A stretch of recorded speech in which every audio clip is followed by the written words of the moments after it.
Ladies and gentlemen, welcome back. Podcast 23. This is our last proper podcast. We are intending to have a special in our next podcast. We're going to have some special guests. We're going to be filming that at this weekend. I was going to look forward to that. If you haven't subscribed to Brain Cell, that's a podcast group that me and Chris personally know. Please do. We will be seeing them very soon. And then the podcast for them will be going up. We'll be discussing things like Palestinian history and the intersection of Muslim votes here in the UK.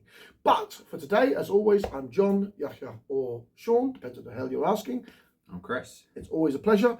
My headings for today are the Liverpool horror car weapon. Why was it not terrorism? I've got Thames Water's highest fine in all the water industries. We're going to get into that.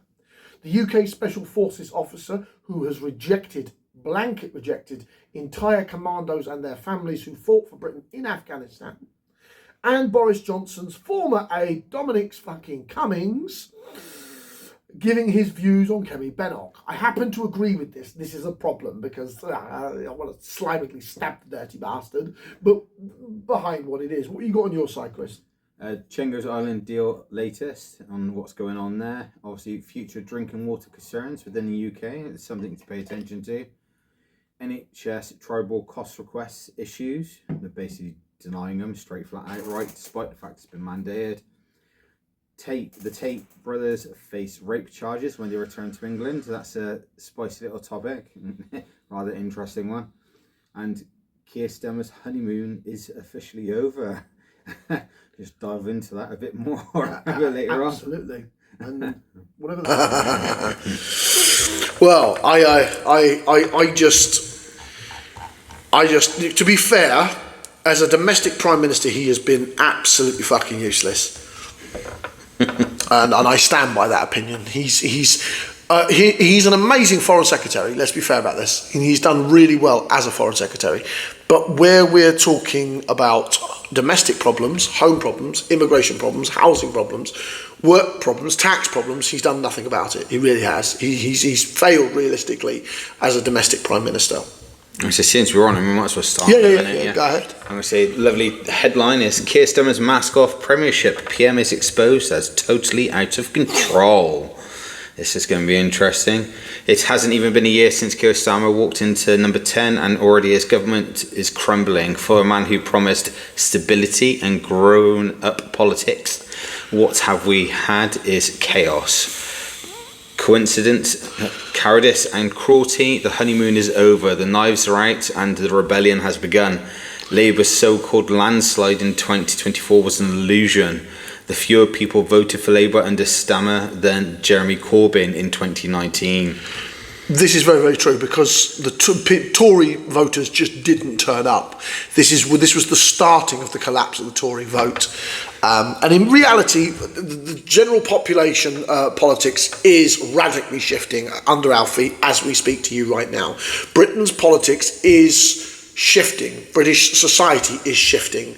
And the Tories may very likely have reached an event horizon. And that will tie into what I've got about 𝐃𝐨𝐽. But we'll carry on with Keir Starmer at the moment. That's it. Barely 1 in 5 Britons backed him. Labour didn't win the country, the Tories simply lost it. Yes. Now Starmer's wafer-thin public support is evaporating. Why? Because he's betrayed the very people his party claimed to represent. Pensioners, small business owners, the disabled and the working families, all thrown under the bus in the pursuit of his ideology. And we were speaking the fact in a couple of episodes ago, the fact that he had an ideology. He does, he does, but he shifts it when it politically. You see, it's not even a bedrock ideology. You see, that's the scary thing. He doesn't use it as if it is something that is that holds unquestionable loyalty to. He's not loyal to his ideology because he's chucked it under the fucking bus multiple times. His own ideology for political expediency. He's about maintaining and retaining power. Labour has made it more expensive for businesses to hire people in the middle of the productivity crisis during a cost of living crunch when employment is creeping up. What saying government makes hiring harder in a stagnating economy? The answer to that is because of the migration problems. This is a knock-on effect. You see, migration has been such a massive issue in the UK for 20 years that it's some of the tax systems, some of the tidying up the ability to hire. You see, many of these small to medium businesses, it's very nebulous about the news reporting they're making. What they're saying is that there are small to medium businesses who don't look too carefully at what people's immigration papers are. That is something that needs to be bared in fact. Yeah. Britain has had this immigration problem for up to 2 decades. It's not a problem. We have an industrial nation and we have a declining birth rate. You need to look at this in a different prospect. Why are these small to medium businesses strangling? Because most Britons don't want to work in them. Most Britons want to be either social media influencers, YouTubers like us, even though we have a day job. People want to aspire to something that allows them to stand on their own 2 feet as we're not self-made, we've got people behind us, but as self-developed economical means. And as such, the dirty jobs, the small to medium jobs that immigrants do, let's not knock them here. The immigrant community literally carries whole sections of this industrial nation. And because Keir Starmer is being hammered from both Reform, the Tories, the xenophobics are in every fucking corner of the country, demonising people who just want to work and live a good life. And that's what immigrants are. 99% of immigrants are good people. 99% of immigrants are good people.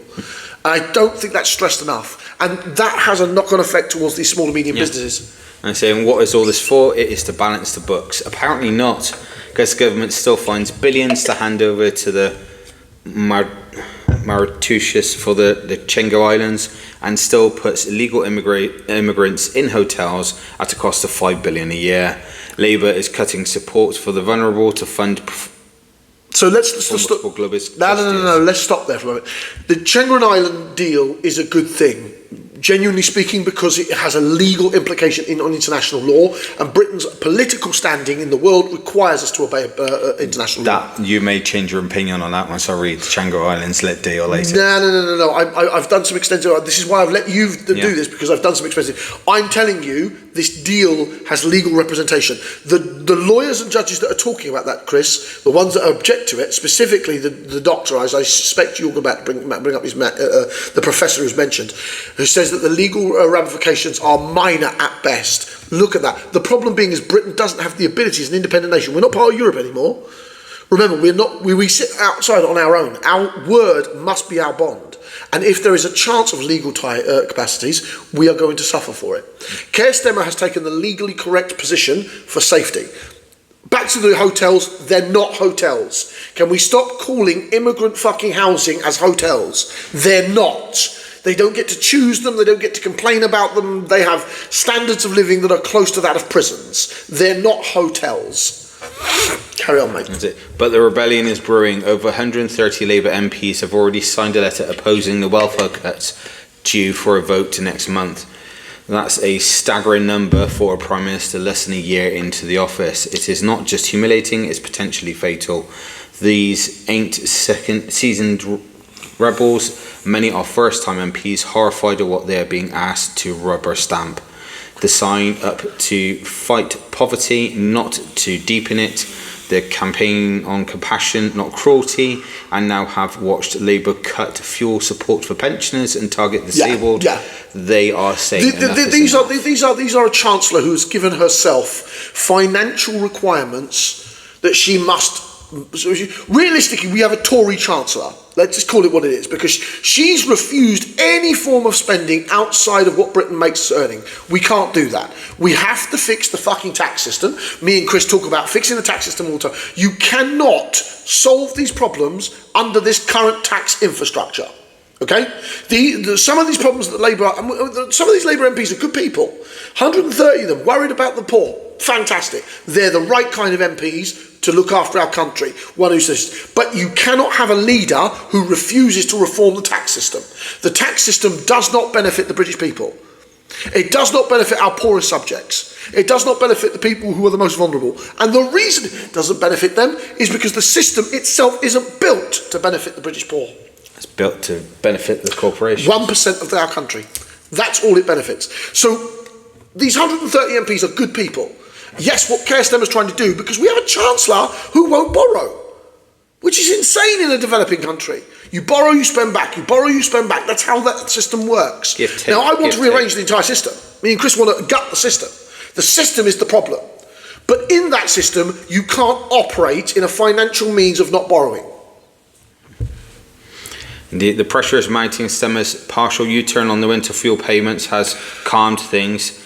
It's inflamed them. Backbenchers, now emboldened, smell weakness. They want more reversals, more concessions, a halt to the welfare cuts, a rethink on the 2-child benefit cap, and all the while leadership hopefuls are circling Angela Rayner, always keen to remind Starmer who the grassroots prefer. It's openly contradicting the Chancellor with her own tax plans. Let's go scroll down. Plans which conveniently claim to raise just enough to cancel the welfare cuts. Never mind the dodgy maths, the politics is obvious. She's laying down her marker. Starmer is stuck. Backbenchers are furious. The unions are restless. The public is losing patience. The coming weeks will be decisive. If Starmer pushes ahead with the PIP and the welfare cuts, he faces a revolt within. If he caves, his authority as promised to collapses further. Either way, the mask of control has slipped. What we are witnessing is the beginning of the collapse, not just of the Labour's short-lived mandate, but of the fantasy that Keir Starmer was ever up to do the job. Now, I disagree with some of the things that this paper says. So can I ask who wrote that article? Or what paper that is from? Express. Of course it is. So we have to take that into a pinch of salt from the Express. They're going to make a hatchet job against Keir Starmer. Now, as a Foreign Secretary, he knows what he's doing. He has brought trade deals into the country. They will take time to take effect because no trade deal gives you immediate money. It takes time for that trade. But as we said, he's fantastic as a foreign... Absolutely fantastic. Not a question. And our Chancellor needs to be fired. The Chancellor, I think if Keir Starmer's direction forward is to fire his Chancellor, put a Chancellor who will balance the books but also borrow to the old system that you seem to be as Labour welded to, because that system is the problem. The guts of the taxing system, the economical system of our UK needs to be pulled up and resurfaced, the whole fucking lot. And unfortunately, he's not willing to do that. He's just not willing to gut the tax system to make it... Gut it? I reckon you need to throw a stick of dynamite in it and start again. I think gutting is better because then we can use what works. That's the important factor. But in essence, Keir Starmer's in a rock and a hard place because he's got good MPs, 130 good MPs who genuinely care about their people, who are genuine human beings, who aren't looking to get a paycheck. Remember that. Reform is only interested in your money. They're not interested in solving your problems. They want to turn at the wheel. They want to spend your xenophobia to turn the wheel. They are not interested in your welfare. The Labour Party are, as party members. Keir Starmer is probably the wrong leader. I do concur that he's probably done. Your thoughts? Well, unless he somehow magically makes something work, it's just a matter of time. I don't think he'll make the year. Yeah, I'm going to say it's just a matter of time before the bridge burns out from under him. And he's gone.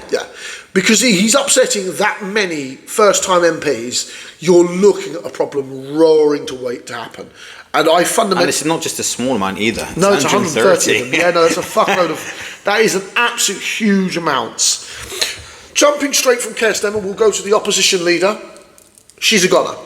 Dominic Cummings predicts timing of Keir Bennock's downfall. Boris Johnson's former top aide, who played a key role in the 2016 Brexit campaign, an absolute fucking disaster. So take a pinch of salt from The Guardian, what this man says. I think this is The Guardian or Times. I have a bit more refined education of reading than you, sir. The bloody Express. I want to get people interacted and involved. The Express. I wouldn't wipe your fucking dog's arse with the Express. It was used as a pigeon shit. That's more like really. His remarks came on a wide-range interview with Sky News. I picked this up from The Guardian, but it comes from Sky News, in which the controversy figure, who serves as Boris Johnson's chief advisor from 2019 to 2020, said Nigel Farage could definitely become next Prime Minister. No, he won't. Because him and the Tories are fighting over the same group of people to make them both powerful. Remember, the Brexiters and the hard right are a small minority of our country. Nigel Farage is not competent. He's not a competent leader. But Miss Bennock is done. She's done anyway because she's chasing the political right wing whilst abandoning the centre and fighting the right-wing position with a right-wing politician. Nigel Farage is unquestionably right-wing. He's dominated that corner. He is that corner. It's like the Liberals almost all vote for Liberal Democrat and sometimes for Labour. But the radical right are not voting for the Tories anymore. And without them, the Tory party is going to take enormous damage. And this is why she's gone. But Cummings is wrong in thinking that this man Nigel Farage does not have an appeal to the centre of our country. Without an appeal to the centre of our country, he's not going to get elected. We are likely going to see Labour, maybe a Liberal Democrat, maybe, back when me and Chris May used to take over the party. When we take over, it might get his finger out of its arse. But relatively speaking, Kemi Badenoch is done. She's done because of the people that she needs to stay as a party leader or even as a prime minister. Like, let's fast forward. Let's say we get to the next election. That election is going to fail Kemi Badenoch because the people she is appealing to are not going to vote for her. They're going to vote for nutcase Farage. Farage is not appealing enough to centralists. Therefore, he is not going to win Parliament and the government. The Tories and the Reform are fighting over the same group of people. That is going to kill them. They really are. There's already people who are organising to get rid of her. I totally believe that. The Tories are all about knifing in the back. That's the Tories. So that's backstabbing. Backstabbing Tories 101. Like, Dominic Cummings is not echoing anything that I wouldn't necessarily say anyway. It's stabland. The Tories are the stablands. She's got us, so there's going to be a big transition there. In a damning indictment of the party he served, he said, it's quite possible the Tories have just kind of crossed the event horizon and actually aren't salvageable. That I disagree with if they can pull themselves back to the centre during this Parliament. I predict that if they had a centralist from the one party to Conservatives, they might be able to salvage this. But they need to get in their heads to abandon the far right, because they are not the bulk of our island. Like anybody, like everyone sort of assumes that because they will always be around, there's somehow that they must be at least one last chance for them to turn things around. But it's possible that chance is in the past and doesn't exist. It might be dead. Cummings is not this great Machiavellian political analyst. I wanted to mention him because he's been dragged up by the Sky News and briefly mentioned, I think it was by the Guardian or the Telegraph, I'm not sure which one I found it on. But sufficient to say that this man is not some great Machiavellian. He failed, Brexit failed, his own boss fired him. Let's remember where Dominic Cummings comes from. Asked if Reform UK leader could be Prime Minister, he said it could definitely happen now, yeah, because the old system is just completely broken. This is where me and Cummings agree. The current two-party system, the current reigning of parliaments, the disregard towards the British taxpayer, who burden of more than 80% belongs to the British people, instead of 80% of it belonging towards the corporate world, which it was less than 2 centuries ago. If the Reform leader wants to be it, he's got to stop being Nigel Farage and his iPhone. That's the advice that Cummings gave. Basically, he's got to broaden his control of the party. He's got to have more people. He's got to stop being such a... And I don't think he'll do it because he's such a power-hungry despot. He's trying to go for... He has a cult of personality. He wants to be the Vladimir Putin of Britain. He wants to be the person who's, oh, look at me, I'll save Britain. He's not going to do it. He's genuinely not going to do it because he can't deal with the infighting. He's never successfully run a... look how many parties he's failed in. Look how many parties the Reform leader has been in. UK Independence Party, Brexit Party. The man is about rehashing the same xenophobic group again and again and again and trying to whitewash his past sins. It's not going to work. Nigel is not appealing to the centre of the country. He's literally just trying to paint over his past mistake. Of course. The problem with Nigel Farage is he's not willing to acknowledge, relatively speaking, that the centre of the country despises him.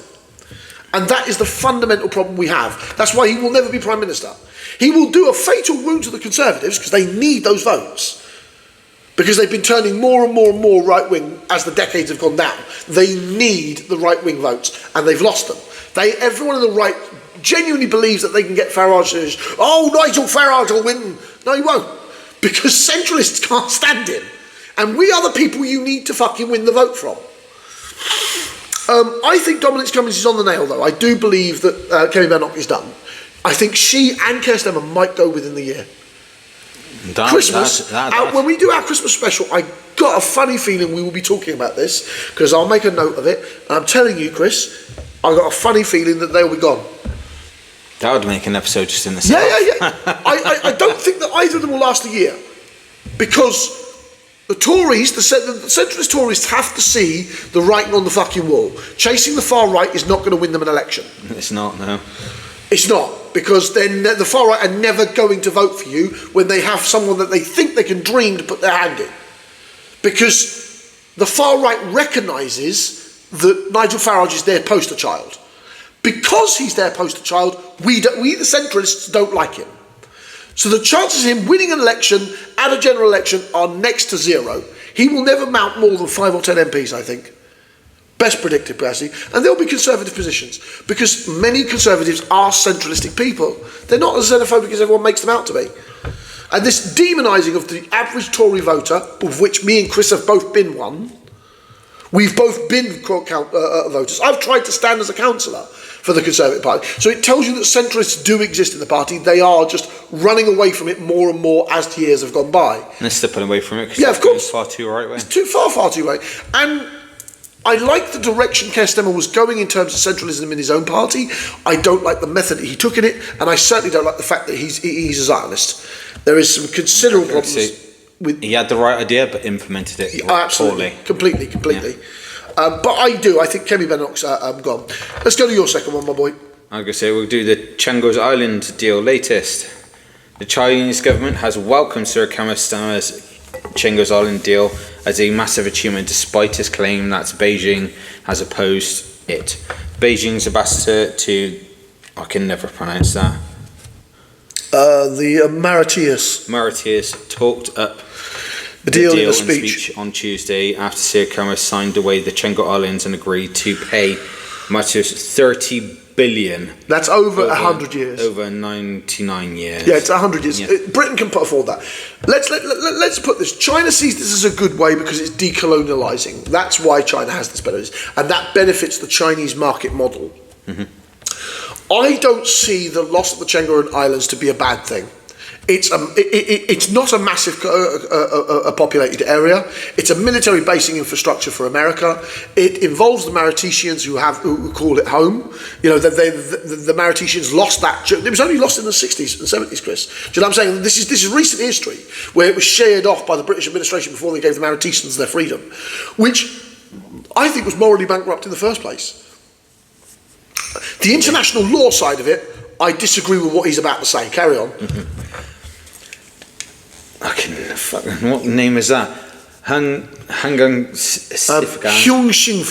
Xingfang told guests at the Chinese embassy that our government offered massive congratulations on the deal and that China fully supports the Mauritius attempt to safeguard national sovereignty. She also confirmed that the Mauritians would soon join Beijing's Belt and Road Initiative, despite claims from the UK government that the East Africa Islands nations was not under Chinese influence. The relationship between the Mauritius and the Chinese have been a point of contention for Sir Keir, who faced accusations he was giving away British territory to an ally of one of the UK's enemies. You see, this is a misconception. Why do people think that China is an enemy of Britain? It's not. It's an enemy of the elite who live in London. It's not an enemy of me, it's not an enemy of Chris, it's certainly not a fucking enemy of anyone else, of 95% of the entire British Island. It's an enemy in the press's paperwork of the British political and economical elite. Those motherfuckers have done nothing for you and me, the British economical elite. They don't even care about us. So why the fuck would I give a shit about them having a diminished power? It has no direct impact on me and Chris, or you, or anyone else on this island. And so the 𝐶𝐭 Islands, known in the UK as the British Indian Ocean Territory, host the 𝐷iego-Gressa military base, which is jointly used by the British and US forces. Under the terms of the Prime Minister's deal announced last week, the UK will pay billions of pounds to rent back the military base after the sovereignty of the islands has been transferred back to the Mauritians. Look, let me be very, very clear about this. The Mauritanians have every right. That land was theirs when they were having the conversation about their independence in the 1960s. It was sheared off in the 1960s. Let's put this into perspective. Now, those island territories were all part of the same tribal groups who wanted them back literally 40, 45 years ago, 50 years ago. Now, the military base problem is about the US's military base, which is an Indian Ocean base, which allows the Americans to militarily intimidate people. I do not agree with the military base physically being there. Do we actually even use it at all? We are the administrators. We have 100, maybe 200 people in there. And what the fuck's the point in that? Because the American military is there in vast numbers. Fuck off. Do you know, that's what I'm saying. Our job is the administrators of islands that come from the British Empire's period being administered on behalf of the American military. There's no reason. Britain's people have no justifiable reason to be involved in the 𝐶𝐿 Islands. This is the corporate and political elite scrapping over the loss of what they think is a military outpost. It has no fucking bearing on us.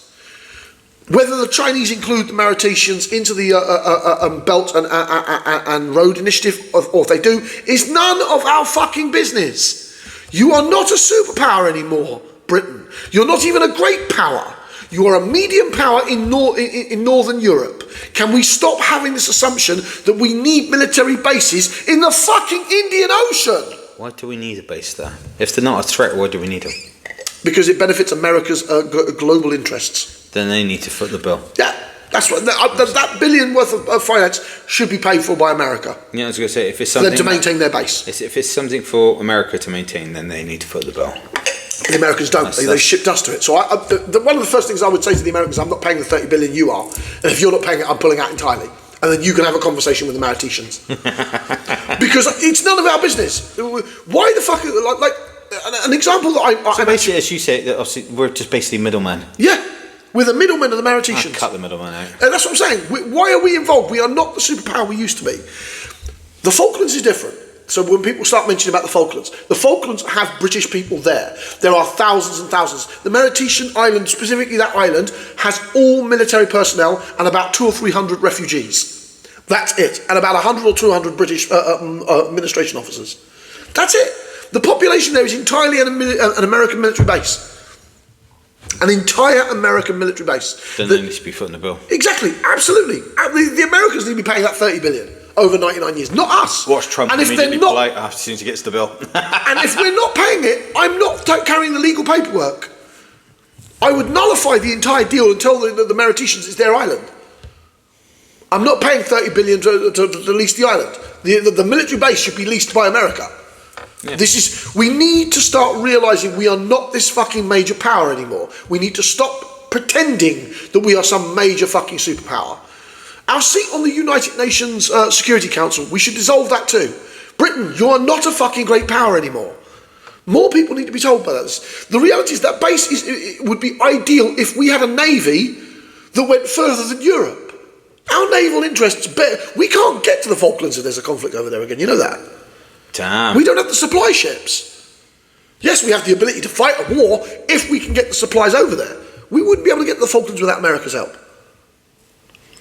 We lack any support. So do you know what I'm saying? So any kind of projection power for something that would be important to Britain, like the Falklands, which has a British population in it, which live there, which call it home, same again with Gibraltar. These are the two actual populated areas that Britain has left from its colonial empire. They are areas we genuinely should have hard conversations about. I don't necessarily... I mean, I want the people to have their homes there, but I don't necessarily think we should have a shared administration with the Argentinians. I think that should have a 50-year shared administration. Yeah, but that's because the fact Britain's live there. Yeah. That's why I say 50 years worth of administration. What's going on in these 𝐶𝐿 Islands, all these other little islands that we've got out there that are military listing posts and outposts for America's benefit? It's not ours. We, the Britons, do not benefit from this. Why the fuck are we footing these bills? There's some legal things going on there. The government argues that the deal creates legal security for the base, which is under the threat from a territorial dispute from the Mauritians and international courts. Addressing this, critic 𝐶𝐿 told the press conference that Conservatives and Reform opponents of the deal were in a column with Russia, China and Iran, who said had all opposed it. In favour are all our allies, the US, NATO, Five Eyes, India, he said. Against it, Russia, China, Iran. Surprisingly, the leader of the opposition and Nigel Farage are in the column against Russia, China and Iran rather than the column that has the UK and its allies in it. You see, and in that regard, I don't necessarily disagree with what 𝐾𝐨𝐬 is saying. Kemi Badenoch will happily jump in bed with any outside force that benefits her politically on the ground. She's in opposition.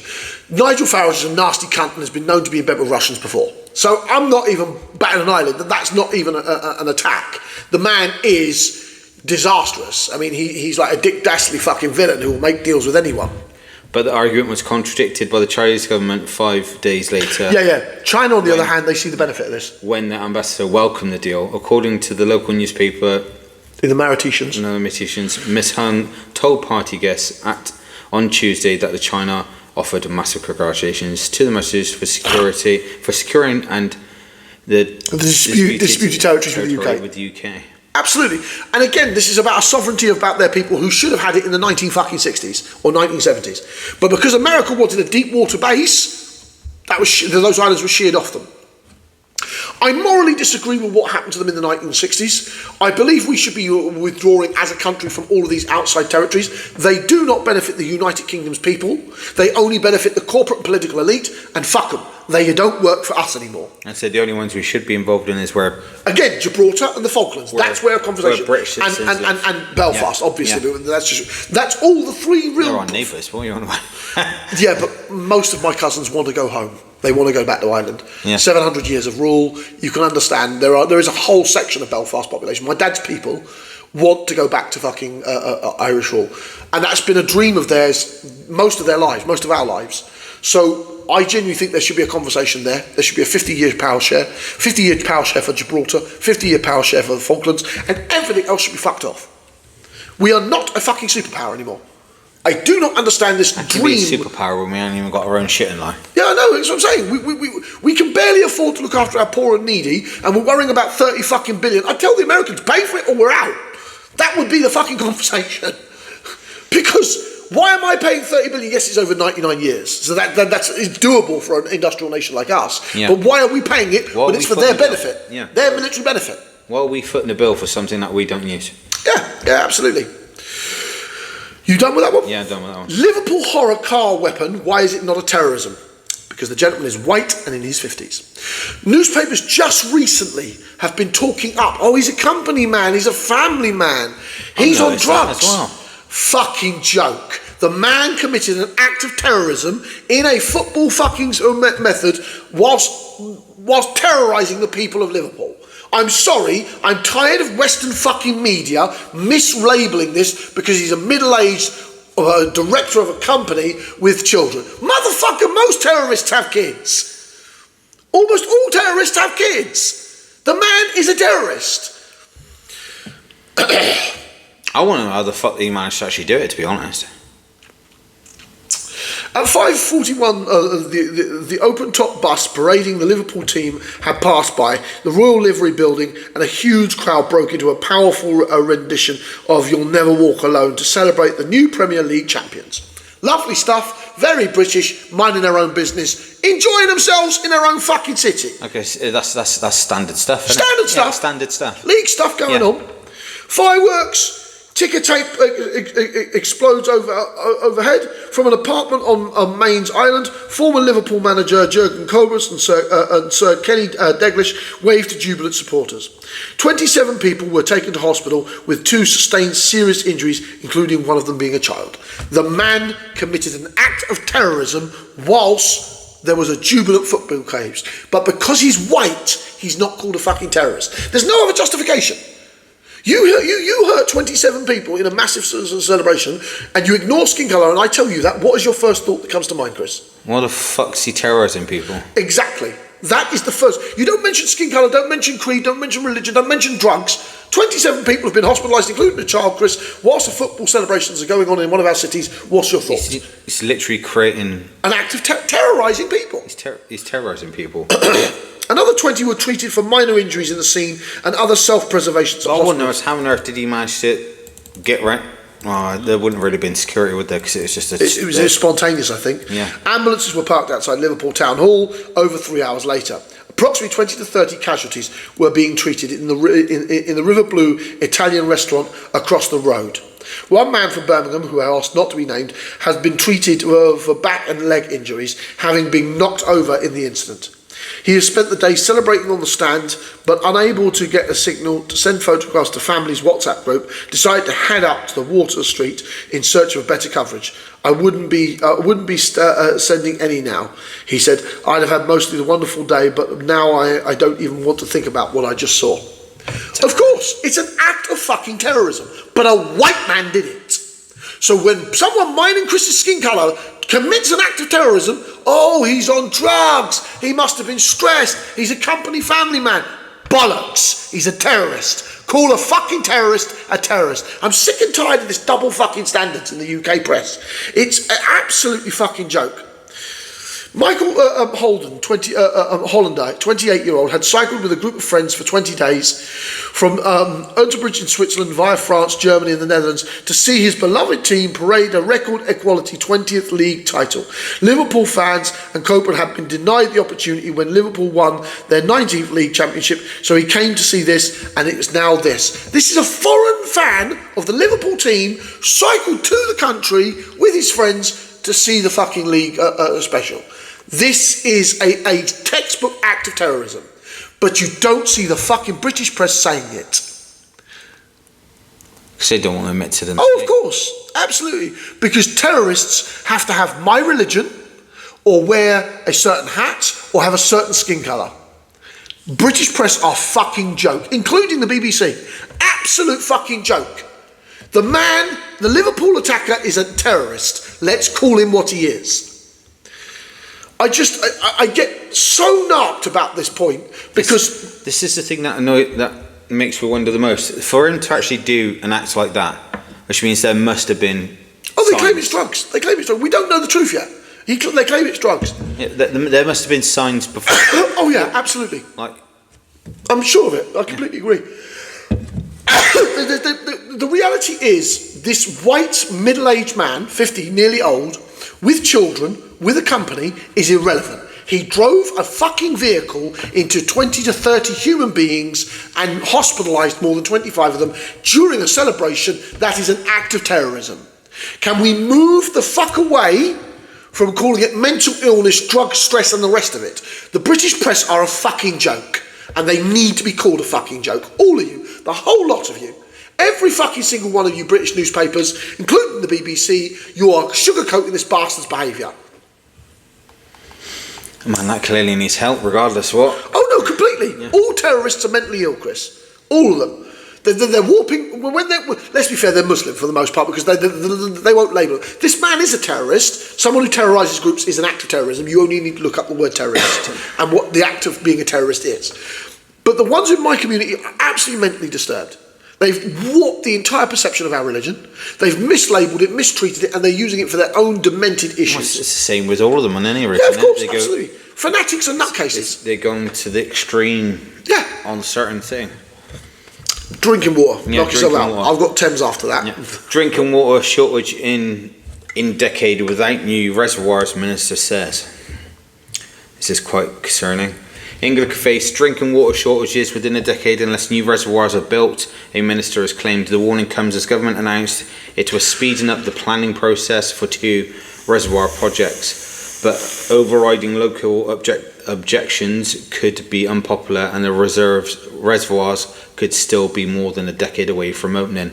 Household consumption of water may also need to fall to secure supplies amid rising temperatures and growing population, scientists warn. The announcement means that the final decision about the proposed Fens Reservoir in Cambridgeshire and in Lincolnshire Reservoir will be taken by Environmental Secretary Steve Reid rather than at the local level. The change amounts to slashing red tape to make the planning process faster, according to the Water Minister Emma Hardy. Speaking to BBC Breakfast, she said this is real important because if we don't build the reservoirs, we're going to be running out of drinking water that we need by the mid-2030s. This is alarming, and this comes on the back of how the water companies in the UK have taken the royal fucking piss. Me and Chris have spoken about this in other podcasts. I think it was in 19 or 20. One of those, yeah, one of those. Go back and have a look. We have extensively shitted on them, and I've got a point involving Thames Water right here. So this ties into the fact that why are these reservoirs not been built by the private companies that own, apparently, the waterworks of our country? Answer, it costs money. They don't want their dividends to their investors going down. This is a disgusting problem here in the UK.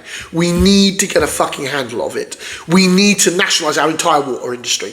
Lock, stock and barrel.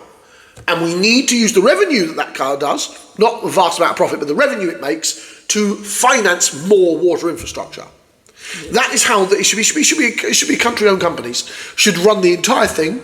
Should be entirely nationalised so that Britain can have running water when these droughts. Remember, we're told the global warming's coming. Everyone tells us amongst the news the global warming's coming. How many years now is that? Apparently the global warming's coming? By 2032. By 2032. Within 10 years, we should start seeing real problems with global warming. But then, going by reports, articles that I've read, it isn't global warming, it's a natural change within the earth. Yeah. But that's the bulk of the scientists, let's go with the bulk of the scientists, Chris, say that we have a global warming problem and it is going to affect almost every coastal country. Our country is an island. I say, going by what I've read and everything else, the only thing I can think of is there's a natural part of the earth which changes over time anyway. Yeah, of course, that's entirely possible, but it's exasperated by global warming has sped it up. Absolutely. And I fundamentally feel that we need to now stop asking, can we stop the 1.5 increase? It's going to happen. We now need to plan industrially for the 1.5 increase. That includes increasing better waterworks. Private company waterworks is not going to fucking work. We should nationalise the entire lot alongside our national grid electricity, alongside our rail, get those three under house, and then economically start modifying those resources with the money they make. Instead of paying for shareholders, pay for the infrastructural upgrades. It's not rocket science. It should be self-sustaining to provide us with nice, clean, freshy water. Water, electricity, the rail systems, it all needs nationalising. And this isn't a woke leftist idea. This is a simple reality that the corporate model that has been implied by these companies has utterly failed the United Kingdom and her people. Because they're only thinking of the paycheck for the shareholders, absolutely. Nothing else. Absolutely. Yeah. Where did I get up to? There. The reservoirs in 𝐾𝐵𝐶 and 𝐿𝐶 are currently penciled in for completion in 2036 and 2040 respectively. They will provide more resilience to future droughts in parts of the country that is already dry and where there is high demand for water, said Dr. Glenn Watts, Water Science Director at the UK Centre for Ecological and Hydrological. Reservoirs can help protect against the impacts of drought by collecting excess rainfall during wet periods. With climate change likely to bring hotter, drier summers, the chances of a drought could increase in the decades ahead, the Met Office says. These preparations have been brought into sharp focus by this year's exceptionally dry spring. This global warming is happening. Whether we could, the conversation about stopping it is fucking mute at this point, because the politicians refuse to rein in the various industries that require to run the country systems. It's brutal, okay? We need fossil fuels. We have no direct replacement for them as of yet. We haven't been able to replace them. The more that we try to work to replace them, the more we're finding that they're less costly than the replacements. We haven't found some magical fucking energy yet, so therefore we are still relying on fossil fuels. In this reality, we need more built-in systems, more reservoirs, more hydroelectrical powers, more resources necessary on the ground, and that is not going to be done by private companies. I say in a little graph which I got, which is on the BBC article, it literally shows which ones actually have normal levels, above normal levels, notably high of water reserves, and which ones are below or exceptionally low. And just the north is buggered. Yeah, absolutely. And literally, and we're getting below normal here within Gloucester, because I'm assuming we'll be running off that one, which is probably Bristol way, innit? Yeah. And down towards Devon that sort of way as well. The Gloucestershire reservations involving water are a fucking nightmare. Let's put it this way: out of the 1, 2, 3, 4, 5, 6, 7, 8, 9, 10, 11, 12, 13, 14, over 20 that are on this map, only 3 have sustainable water. Yeah. No, you've got 3. some white ones, normal. Yeah, that's normal, which means that. But the fact that ideally you need it above. Yeah, above normal. So we need so above, 3 that are above normal. normal. So we need. There's only 3 above normal. And that's all. One's in the middle, in the Midlands roughly. Yeah. And the other 2 are down south. One's in Cornwall. Bottom of Cornwall. Yeah, bottom of Devon. The reality is we need to build more infrastructural projects to the sustainability of your island and nation. You don't do that without knifing all of these fucking private company owners of national assets that have given no investments into them for fucking decades. Bear in mind, that map was of April 2025. Yeah, no investments. There have been no investments in our water and power and electrical systems for decades. Just maintenance checks, the occasional power station needs replacing, that's it. They haven't done any in-depth resource investment in decades. And they keep asking government for money. You want us to invest? Give us money. No, I'll take your fucking company. Your company was given to you by us in the first place. You should have had the money. That's how you answer these problems. You get fucking tough on these corporations. Build the infrastructure or lose your privacy license. That's how the conversation between politicians, of which me and Chris wish to be one day, and the general corporate ladder. You do realise meeting you would cause absolute carnage, No, it won't. don't you? They'll be fucked. No. Hang on. Utter carnage until the corporations. The British people would benefit greatly. Absolutely greatly. Water bills would drop, electric bills would drop, train travel would drop. We would be plunging billions into the investment of our country. Farmers would actually get. Farmers would benefit.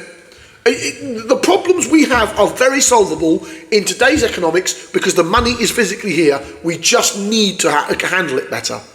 And the problem being is people like the Labour and the Tories don't. It's sacrosanct. You can't renationalise something. 𝐾𝐶 got a shitload for renationalising one company. We did that in our last podcast. Yeah.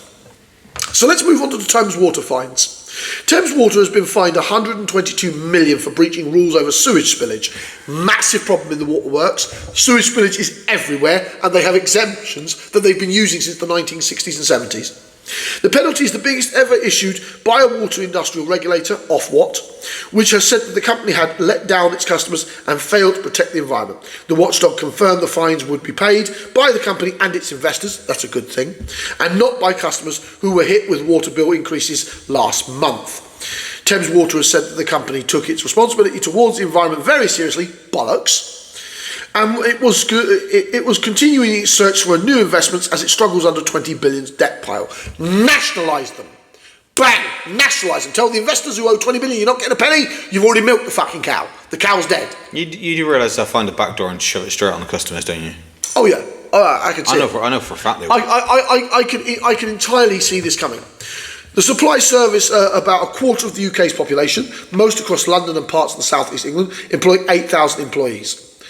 Remember, water companies used to have anywhere between 10 to 15,000 employees. So if the largest company that feeds about a quarter of the UK's population only has 8,000, you're starting to see what is important to these corporate people. Money is important. I know that's weird, but when you want to be a private company, money is important, but it's not the raison d'etre. Keeping your customers, and the British public are your customers, happy and content to use your services is a critical position. But because Britons can't shop around for water bills, because there are no opposite water companies, you know, the difficulty at changing your water company is quite difficult because of where the reservoirs, water supplies. These companies are geographically locked. This is why such things as water companies shouldn't exist. A potential totalling of 104 million has been issued for breach of rules connected to the Thames sewage operations. Releasing raw sewage has the potential to significantly damage the environment, pose a risk to human health for those swimming in rivers or seas when sewage is being discharged. Water companies are allowed to release untreated sewage into rivers and seas as storm overflows when it rains heavily to prevent homes being flooded. But Ofwat said that findings suggest that 3/4 of Thames Water's storm overflows were spilling routinely and not in an exceptional circumstances. This is the point. All of them are doing it. them are ignoring the exceptional circumstances position. Every fucking water company in the country. We have not enough reservoirs. Our corporate assets are being degraded for financial benefits. No one gives a shit about the general public in terms of these water, electric and rail companies. And I know me and Chris rail on about this all the time, but it needs to be railed on about. The regulator said the shareholders' payouts were undeserved and did not properly reflect the company's delivery in proportion. Bollocks. It is the first time the regulators have fined a water company for this reason. The security divinations are also a long-running criticism of Thames Water's pay out billions in dividends over years instead of investing more in the water infrastructure. Of course they do. But they're not doing anything any of the other companies are doing. It's because they're one of the largest. Yeah. The whole system needs nationalising, Chris. Big fucking goddamn rubber stamp, bang, your company's gone. They need knowing across the entire nation, the whole lot of them. Over to your side, my sir. I'm going to go with the Tate brothers. Oh, God. Yeah. I'm not a fan. They spiked popularity and then buggered off. Literally. Let's go to the top. Andrew and Christian Tate returned to the UK to face rape charges. Lawyer confirms. Oh, so it is happening. Andrew and Christian Tate returned to UK to defend themselves against charges of rape and other offences, a lawyer representing the brothers has said. In a statement, Holborn Adams, the firm representing the two brothers, confirmed that once legal proceedings they are facing in Romania are concluded, the Tates will return to face UK allegations. The firm has also claimed that it is the clients are at a disadvantage because British prosecutors have not shared any information with them about the charges. These are historic allegations and our clients are not even being told who the supposed victims are. The statement said that this demonstrates a different approach on the bias of the profile of our clients. Prosecutors confirmed on Wednesday that Andrew and Christian Tate are facing Tristan Tate are facing a string of criminal charges in the UK. Andrew Tate is accused of 10 charges including rape, actual bodily harm, human trafficking and controlling prostitution for gain relating to the 3 alleged victims. Tristan Tate faces 11 charges including rape, actual bodily harm, human trafficking, 1 against an alleged victim. An international arrest warrant was issued by the Bedfordshire Police for the siblings over allegations dating back from between 2012 and 2015, which they deny. They are already facing prosecution in Romania over allegations of trafficking minors, sexual intercourse with a minor, and money laundering. A separate case against them in which they are accused of human trafficking and forming a criminal gang to sexually exploit women has been sent back to the prosecutors. This is a way of attacking Andrew Tate and his ideology. I don't actually necessarily... I dislike Andrew Tate for many reasons, but I don't necessarily agree that these are going to stick. I think these men are wealthy enough, influential enough that they're going to win these cases because they're incredibly difficult to prove.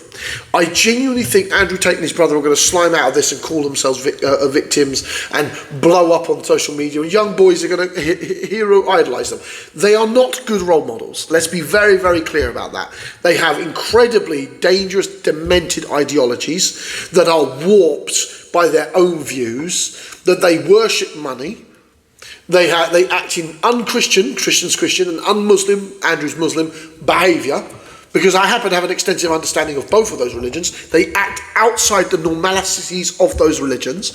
They glorify certain very toxic traits in society, but the accusations against them, I think, are falsely placed. And I'm not a fan of the Tate brothers, but I don't think that they are genuinely going to lose these cases. Just the fact that they're going on allegations from almost a decade ago, if not more than a decade ago, that's going to be exceptionally hard to stick. I know, that's the point.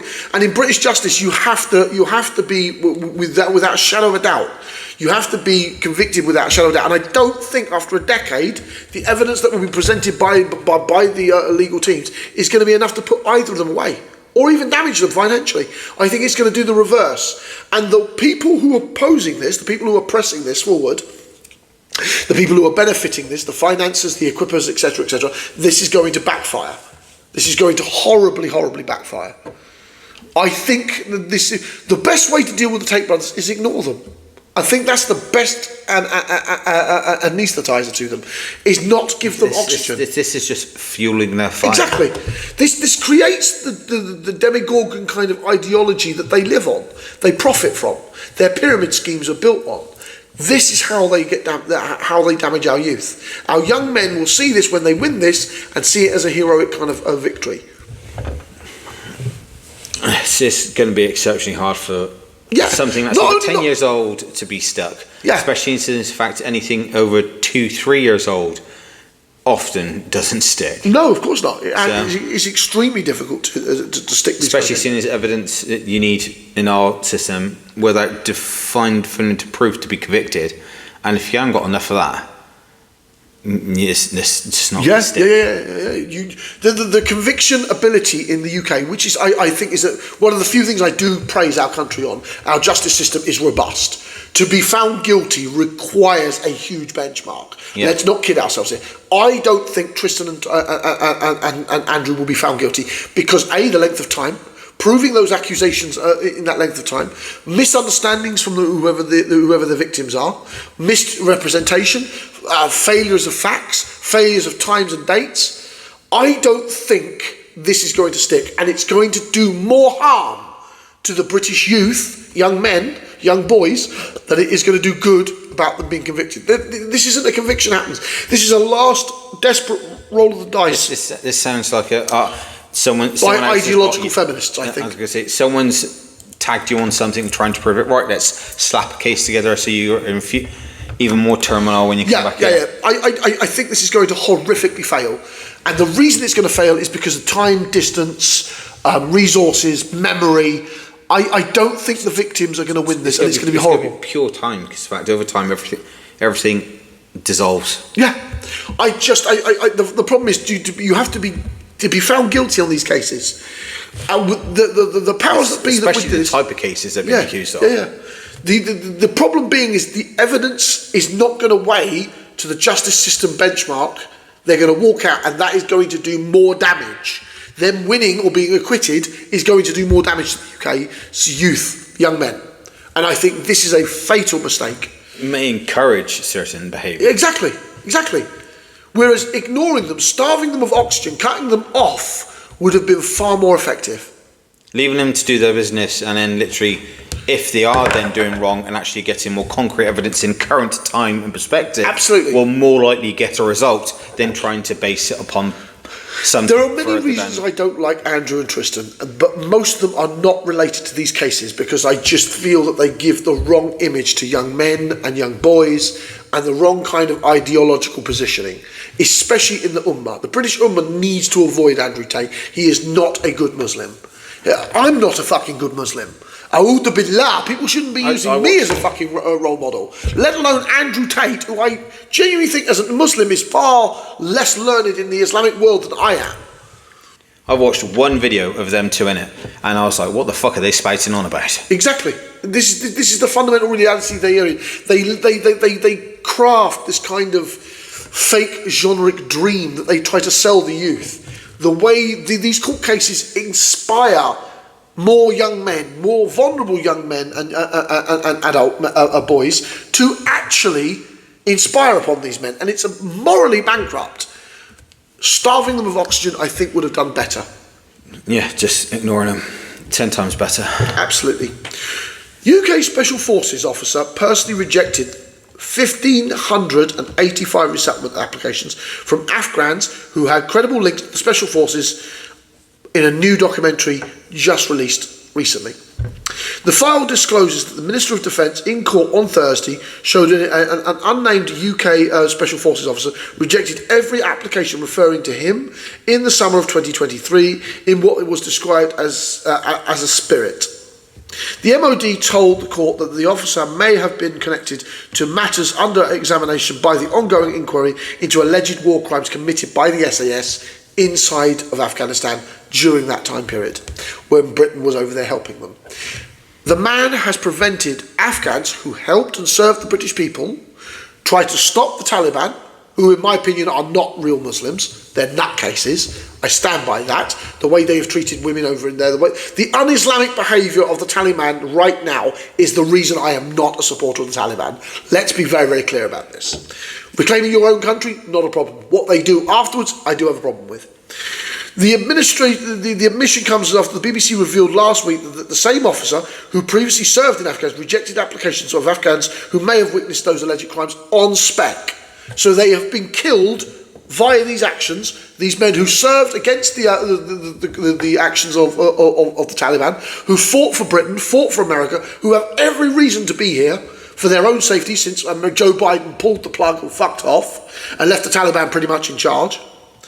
The Afghan commandos, who are normally called the Triplies, supported the SAS and the Air Special Boat Service for years in Afghanistan and were in danger of reprisals after the Taliban seized back control of the country in 2021. Of course there's going to be reprisals. It doesn't matter what the fucking Taliban government and commanders say, there are going to be reprisals. That happens in civil conflicts. Why didn't the British people? There are only 1,500 of them. There will be justifiable reason. These people fought, bled. Many of them died on behalf of our country. They should have been resettled here. And this commander, because of the war crimes that he and his men may have committed, automatically rejects them. And he had an automatic pass to rejection. And that is what the whole thesis around this BBC article is. And it's disgusting. It's an example of the slimy behaviour of the MOD, who lied in court, though they claimed that it was a misinterpretation. They lied in court about these. If the Afghan commandos were in the UK, they could be called as witnesses, but the inquiry had no power to compel testimonies from foreign nationals who are overseas. MOD officers raised concerns as early as October 2022 about the roles of the UK Special Forces officer in the redaction of their application with links to the Tripoli units, the new documentary show. In a witness statement submitted to the courts, Natalie Moore, the head of the UK's Afghan resettlement team, wrote that she became concerned of this British officer whose application practices was automatic rejection. Automatic rejection. These are the problems. That officer's name needs to be exposed. I don't give a flying fuck. The man has basically endangered 1,500 people who supported us in what I consider an illegal occupation anyway, but they should not be victimised for their support of foreign powers. That they should be here in the UK. They should be living a good life. They should be protected. Opinion? If they served with us, they deserve the right to live. Absolutely. Unquestionably. They gave blood, bile and spit and weaponry in support of what was an illegal occupation anyway. Is it? And seeing as fact we covered it earlier, we do have two other territories, Gibraltar and the Falk Islands. If you don't want them here, you can easily terminate or you can go to one of our other British settlements and to live there comfortably. They've earned the right. The veto gave the UK officer decision-making powers over potential witnesses to the inquiry. Mercy said, calling the arrangement deeply inappropriate. In the same letter, Mercy said that they had seen evidence that 5 former Tripolies had already been killed by the Taliban after their resettlement applications were rejected. This is an example of failed rejected applications by what is effectively an officer trying to cover his own skin for the war crimes he committed. What the fuck are you doing, MOD? You employ war criminals. You employ war criminals, and then when they get proven that they're being inquired about war crimes, the Tripoli agents that we should have protected have been rejected. This is a fucking stark, disgusting method of behaviour. I'm beyond disgusted at this. It's only going to come bite him in the ass. Absolutely, absolutely. I think Chris has something else, but we've already hit our marker. I'll save it for next time. Save it for next time, absolutely. Yeah. As always, this has been a pleasure. We've done really, really well today, I think. This is our last normal episode. We have a special coming for the next one, which me and Chris will be recording on Sunday. We're going to go see the Brain Cell podcasters. If you haven't seen the Brain Cell podcasters, please tune in and see their page. Brilliant conversations about what they talk about in the Muslim world. Very worthwhile. We're going to be sitting down. There's going to be the 4 of us. We're going to have a right old proper conversation. We're going to be discussing the intersection of Palestine's history and the occupation by the occupying forces. We will be discussing the history of the Middle East and how that has always had an effect, and how the fact that Israel has never, ever, ever been an independent country, because they've always required someone else to protect them. Throughout whole history. The Israelis, the Jewish nation was a vassal state. we're gonna get into that on Sunday. This is going to be a big piece for us, and I'm looking forward to it personally. We're going to be going north of the country. Going north, Christopher. Going north. Going north to see friends. As always, I'm John, Yahya, or Sean, depends on what you're asking. I'm Chris. Hope you have a smashing day. Assalamu alaikum wa rahmatullahi wa barakatuh. The next session you see of us will be sometime posted next week, and it will be about this joint venture between us and Brain Cell. Have a lovely evening.